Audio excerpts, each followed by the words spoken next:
Hello friends, welcome to my kitchen.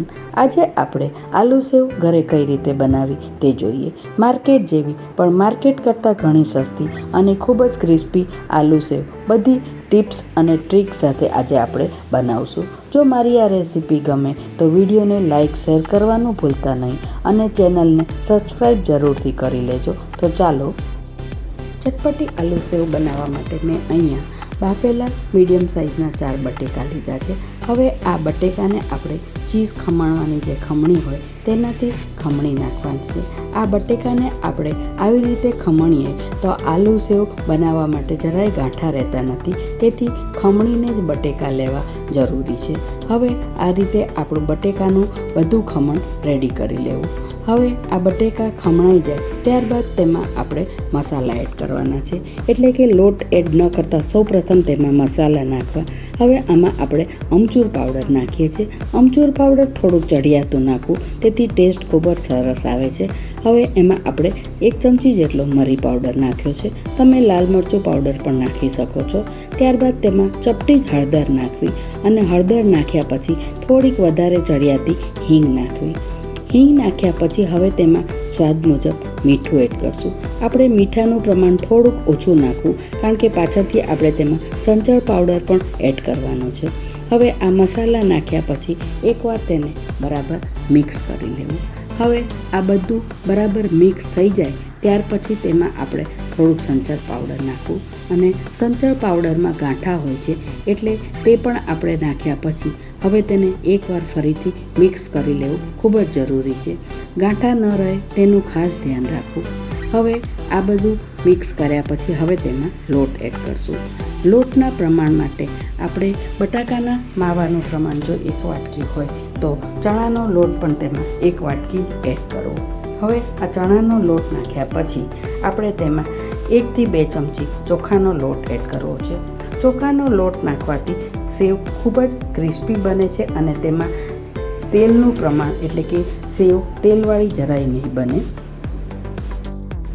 આપણા સેવ માટેનો લોટ ready થઈ ગયો છે. તે આવી રીતે બહુ કઠણ અને બહુ ઢીલો પણ નહીં તેમ બાંધવાનો છે. હવે આપણે લોટ કૂણાય તેટલું જ 1 થી 1.5 ચમચી તેલ નાખવાનું છે. આપણે અંદર મોણ માટે તેલ નથી નાખ્યું, પણ આવી રીતે લોટ કૂણવામાં આપણે થોડુંક તેલ લેવાનું છે. હવે આપણે સંચામાં તે ભરીશું. મેં અહીંયા સેવ પાડવા માટે ઝીણા કાણાની જાળી લીધી છે અને એ જાળી આપણે સંચામાં મૂકી અને હવે તેમાં લોટ બધો ઉમેરી દઈશું. હંમેશા આપણે તેમાં મસાલા નાખ્યા છે, એટલે કે ખાસ કરીને જે મરી પાવડર નાખ્યો છે તે ખૂબ જ ઝીણો ચાળીને લેવો, એટલે આપણને સેવ સરળતાથી પડી શકે છે. હવે આપણે આ સેવ પાડવા માટે તેલ પહેલેથી જ ગરમ મૂકી દીધું છે અને આ તેલ ખૂબ જ ગરમ થઈ જાય ત્યારબાદ તેને થોડુંક સ્લેપ કરી દેવું, એટલે કે આપણે જ્યારે સેવ પાડીએ ત્યારે ગેસ થોડો ધીરો કરી દેવો. હવે આ ગેસ ધીરો કરી અને આમાં આપણે સેવ પાડીશું. જો તમે ખૂબ જ ફૂલ ગેસે આ સેવ બનાવશો તો તમારી સેવ બળી જશે અને ક્રિસ્પી નહીં થાય. હવે આવી રીતે થોડુંક તેલ ઉપર આવી જાય એટલે આપણી એક સાઈડની સેવ થઈ ગઈ છે એમ સમજવું, પણ થોડીક વાર તેને થવા દેવી. એટલે કે હવે આપણે થોડોક ગેસ જે ધીરો હતો તે થોડોક ફૂલ કરી દઈશું. જો છતાં પણ તમને એવું લાગે કે તમારી સેવ તૈયાર નથી તો તેને થોડીક વાર ધીમા ગેસે થવા દેવી. હવે આ ધીમા ગેસે થઈ ગયા બાદ તેને એક સાઈડ ટર્ન કરી દઈશું અને ટર્ન કરીને પણ તેવી જ રીતે બીજી સાઈડ પર ધીરા તાપે થવા દઈશું, એટલે આપણી સેવ ખૂબ જ સરસ ક્રિસ્પી બને છે. હવે આપણી બંને બાજુ સેવ તૈયાર થઈ ગઈ છે. આપણે એને એક ડીશમાં આવી રીતે ખૂબ જ તેલ નિતારી અને કાઢી લેવી.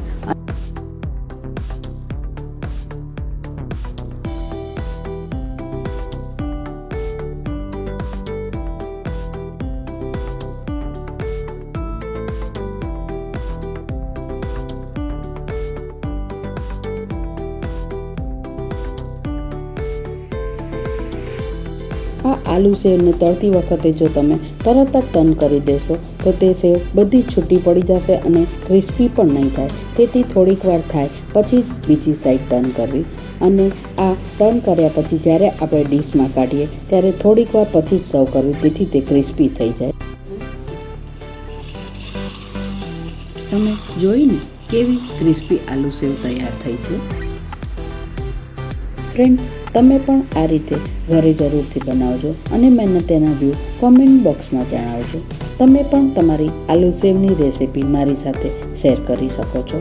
તો મળીએ નેક્સ્ટ વિડીયોમાં. ત્યાં સુધી બાય બાય.